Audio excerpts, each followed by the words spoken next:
So, kung gumagawa kayo ng mga content at kailangan nyo talaga ng magandang lighting, as you can see, di ba parang sobrang dull na itsura ko, para akong grainy, ang dilim. Eh, syempre, meron tayong reco dyan. So, uso naman ngayon yung mga magnetic, di ba, or mga MagSafe. So, eto siya, detachable na LED light na meron pa siyang mirror. In fairness, naiikot pa siya na ganito. Yung mirror niya is okay naman, true to its itsura. Kasi 'di ba may mga mirror na parang distorted?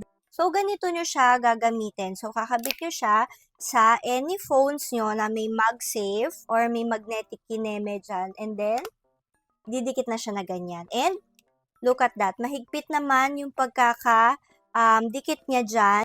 Tapos, pwede siyang tupiin na ganito. Rechargeable din to. May kasama siyang cable. Meron din siyang free na magnetic ring na pwede nyo idikit sa mga phone cases nyo. I-long press nyo lang to para mabuksan nyo siya. Ayan yung lighting niya. Diba? Apakaliwanag. Hindi lang yan. Yan ay nababawasan at nadadagdagan. Depende sa gusto nyong itsura ng ilaw. Nagtanggal tayo ng lighting. Ganyan siya. Pag nilagay nyo na sa mukha nyo. So, this one is too warm for me. Kaya babaguhin natin siya. Ayan, meron tayo dito na warm and cool. So, combination siya. And then, ito naman yung cool niya. Grabe, no? Kahit ito lang yung ilaw natin dyan. As in, kitang-kita nyo yung itsura ng face ko. Sobrang linaw din niya. Hindi na siya grainy, hindi na siya madilim.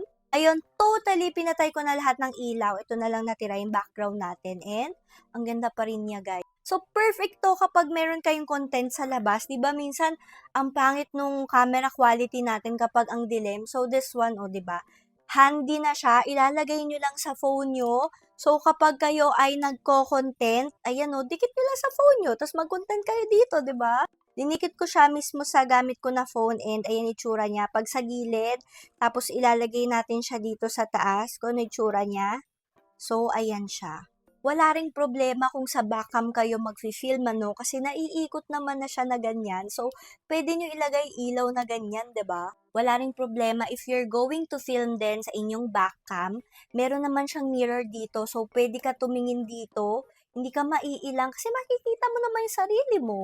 Hindi pa tayo tapos. Pwede nyo rin gawing lighting dito. Oh. Gawin yung background sa likod. O, diba? Sulit na siya. Lagay ko siya dyan sa yellow basket.